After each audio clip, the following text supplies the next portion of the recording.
Hey everybody, what's going on? I'm DJ Sixsmith. This is a sit down. David Krumholtz is here with us. Brand new movie, Crown Vic. How are you? I'm great, man. How are you? Good to meet you. Good to meet you. How's everything going for you?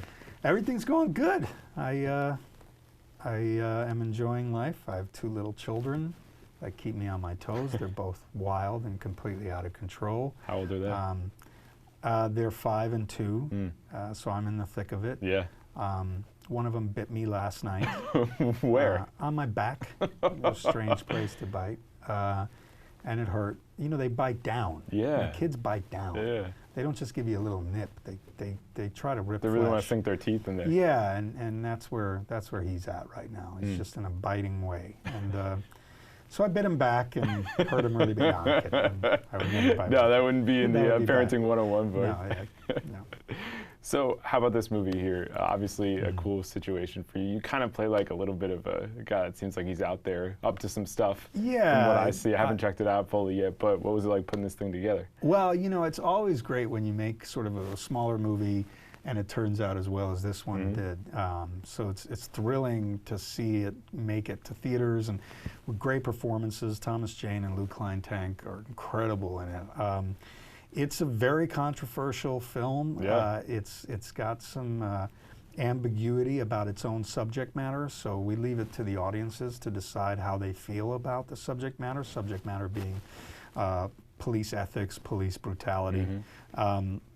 It's not overreaching in its efforts to make you decide one way or another how you feel about it. You go in with your preconceived notions and you leave even further sort of not confused, but further embattled with your own perspective on the subject matter, which is why I love it. I mean, it's not a movie that tells you what to think, doesn't have a happy ending, doesn't have a sad ending. It's simply a ride along in a Crown Vic with these 2 police officers.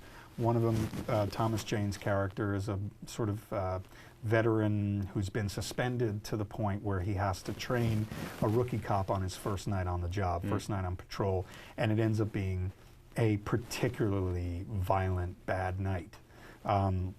So the rookie police officer has to sort of decide if this is what he wants for his life, whereas the older police officer is sort of it's too late to decide. He's in it whether he likes it or not. And some bad stuff happens. And the movie, again, takes an ambiguous look on what it is to be a police officer in 2019 in a huge city like Los Angeles. The movie was shot in Buffalo. We make Buffalo look like Los Angeles. That must have been quite a transformation, right? It was. They did a great job, though. It's really well shot, and again, the performances, really well written by Joel Souza, also directed by Joel Souza. And it's a passion piece, and like I said, it's always great when these things actually turn out to be, you know, as profound as you hope they would be. And it's a testament to Joel, who worked so hard on it, and the producers, Greg Bello, Alec Baldwin. They really put a lot into this. It's a movie to be passionate about. It's not passive. And it's going to stir up some controversy, which I love. Yeah, I mean, you like to throw yourself right into the ring there? Oh, yeah, yeah. I mean, how often do I get to do that kind of stuff? I was going to say, that seems like a totally different situation for you. Yeah, no, it ain't no, I'm not a Christmas elf in this one. I play the lackey partner to a renegade police officer played by Josh Hopkins, who's brilliant in the movie. And his character is fully unethical, having gone off the rails, taking advantage of the power that he has as a police officer.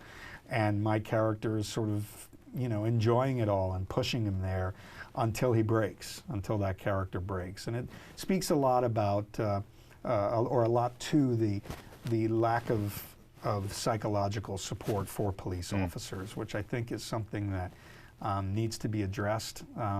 We want our police officers to be perfect, but yet they're human beings, and they know that better than anyone.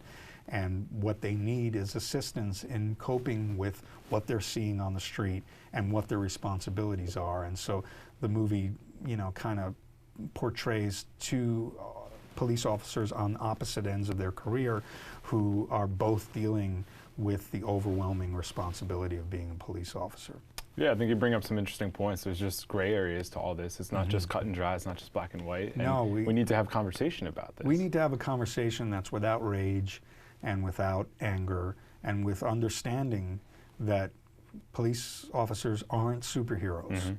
They were never meant to be. They're people doing a job for money who care but are being pushed in all sorts of directions under a lot of agendas that they haven't chosen for themselves, that they have to then sort of adhere to, and it ain't easy. And it's certainly not easy when you see the worst of society, when you see people at their worst moments, night in and night out, to not have a bad moment yourself.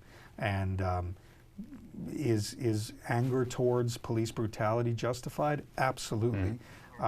Do we do it uniformly and unilaterally without any willingness to understand? I think so. And it speaks to a culture of, you know, a snarky culture of attacking everything we don't understand, which is kind of where we're at right now. Yeah. But the movie presents it as a basic truth. Again, ambiguous about feelings, more about, you know, observation and what these guys go through. And I love it. I think it's really an important film. I'm sure you've anticipated the release of a bunch of films in your career, but I'm sure this one is kind of a little different because it could really go both ways. It could be totally anti-cop, it could be pro-cop, you know, there's a lot of different reactions that can come from this. We've had police officers that love the movie and hate the movie. We've had public advocates against police brutality that love the movie and hate the movie. I'm sure someone will curse me out more than once online. That's what you want. You want people to engage and get it going. We want people to react. I mean, you know, we could have told this in formulaic fashion. Could have played it safe. And it would have been just another in a long line of police officer movies, and this is not that. It's very unique, very special. And yeah, if people get angry, good. That's what we want people to feel. And if people feel disturbed, if it's disquieting, then that's really the goal. You know, we want you to think and make the choices for these characters for yourself. So when it comes to your career, you've done all these different things. Like when it comes to work, like some people say, like I'm really intentional about choosing a project. Other people are like, I just want to work. I just want to do it. Like where do you stack up when it comes to I'm a just want to work guy. You know, I make choices here and there. For the most part, it's a job, just like any other. Sure. I got to live. You got a family, you got kids biting you. I got to be productive. You know, like I remember seeing a paparazzi interview with Jerry Seinfeld, and the paparazzi said, well, you don't ever have to work again, so why do you work? And he said, well, what am I, sitting around doing, like, I'm just going to do nothing the rest of my life? You know, because, you know, there's enough unemployment as an actor in between periods of employment where Monday becomes Tuesday, Wednesday, Thursday, it's all the same. It becomes one big blog. Groundhog Day. And so for me, it's about getting out and making the most of opportunities and trying to sort of squeeze myself into challenging situations. And I try not to judge the material I get too harshly. You know, I've done things that on paper have seemed amazing, no-fail prospects that end up being horrible, and I've done things that I didn't believe in but took for money, and they ended up becoming profound pieces of art. So, you know, it's all good to me, and I just ride the wave, man. You've been riding this wave for a long time. Yeah, it'll be 28 years in February. What have been the craziest parts of the journey? I mean, just from dialing it all the way back to like when you were a teenager and a kid. Wow, you know, meeting wild people, meeting heroes. Yeah, give me a couple examples of people you met. You're like, well, I'll tell you a funny story that I recently told Robert De Niro, who I got to meet at the Tribeca Film Festival. I did a small movie, an independent movie called Kill the Poor, back when I was about 22 years old. It was just after 9/11. We were shooting in New York City on digital, $100,000 budget. Wow. And the producer said, let's do a table read before we start shooting. I was the lead, and we met at her apartment, did the table read. I stayed after for some notes. I walk out of her apartment, and directly across the hall is Robert De Niro in his apartment, and he sees me, and he slams the door in my face.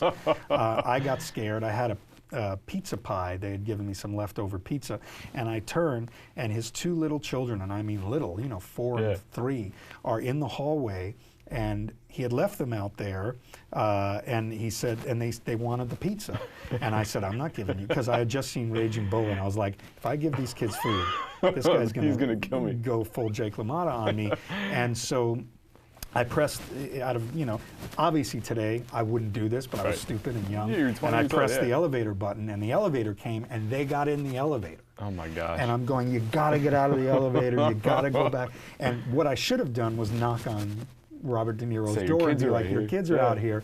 And I didn't, because I was very afraid of Robert De Niro. And of course, out of reverence to him. Yeah. We rode the elevator.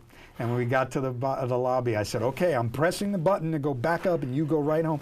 And luckily, 20 years later, I asked Mr. De Niro if they had come home. They made it home safely? They made it home perfectly safe. Nothing happened.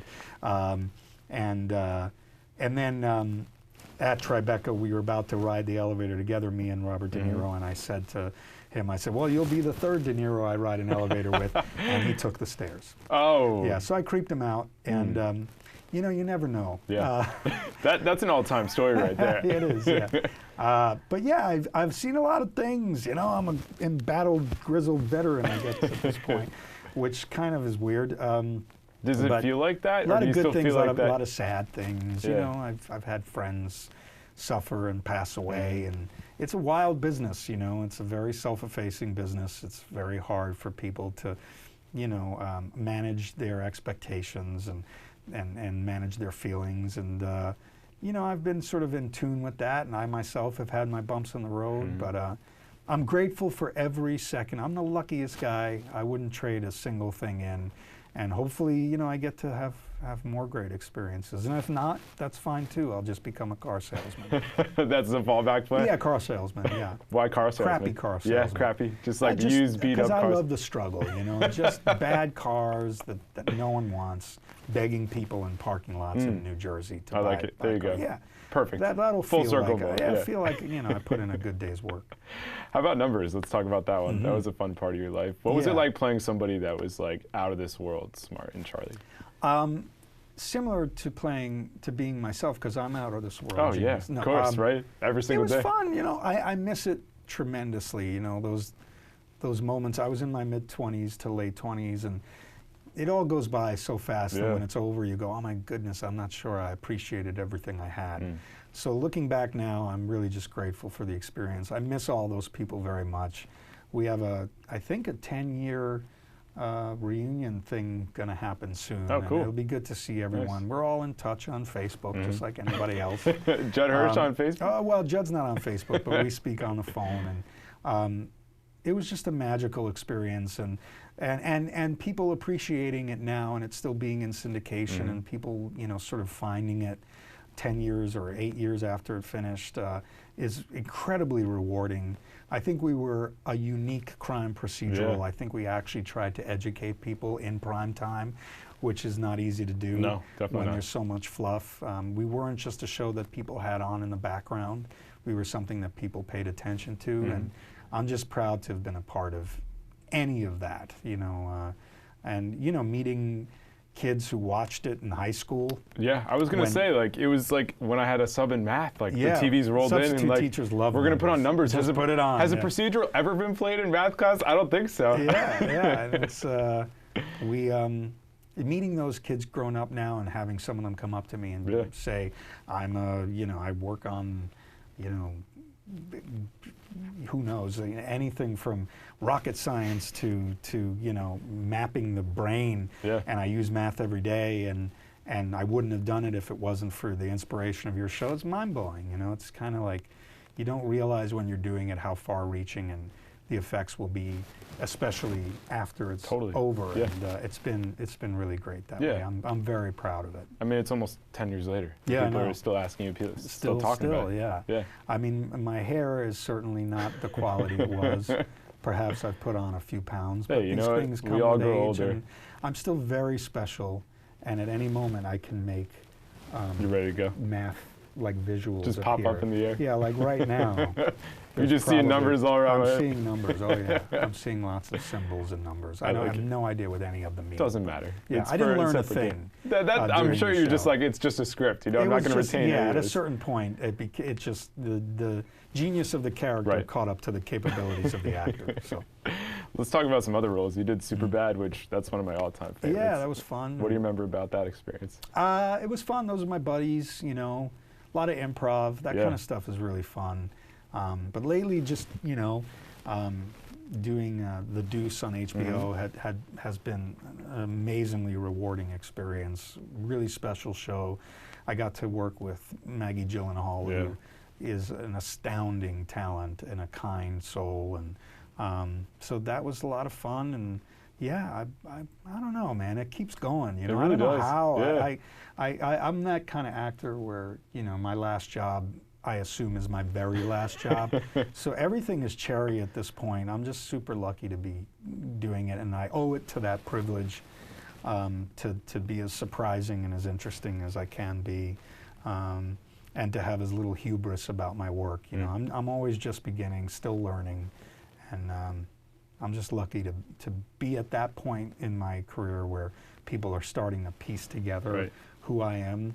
You know, the guy who did that is, wait, he's also the guy who, you know, and that was my goal very early on, and it's sort of coming to fruition now. So I'm just wildly grateful and very frightened that it's all going to end. But, you know, it comes with the territory. What have been the challenging points? Because you mentioned people have passed away. You mentioned the dry spells for you at times. Yeah. What are some of the things you've had to overcome?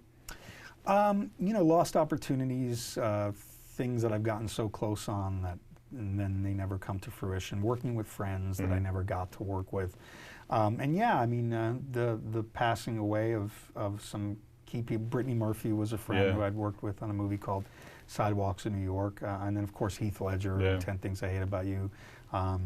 Just both lovely young people who, for all intents and purposes, I saw them, I envisioned them as old folks, you know, being classy at Hollywood parties in the year 2050. And they're just amazing at their craft. Yeah, and they didn't make it, you know, which is sadly indicative of the business we're in. It's, you know, no one's sort of numb to the idea that you know, famous people die young, and those have been very difficult moments for me, because you know you want to grab them and shake them before they make the mistake and say, hey, you have something really wonderful to hold on to, and if you don't know it, then I know it, and I'll help you hold on to it.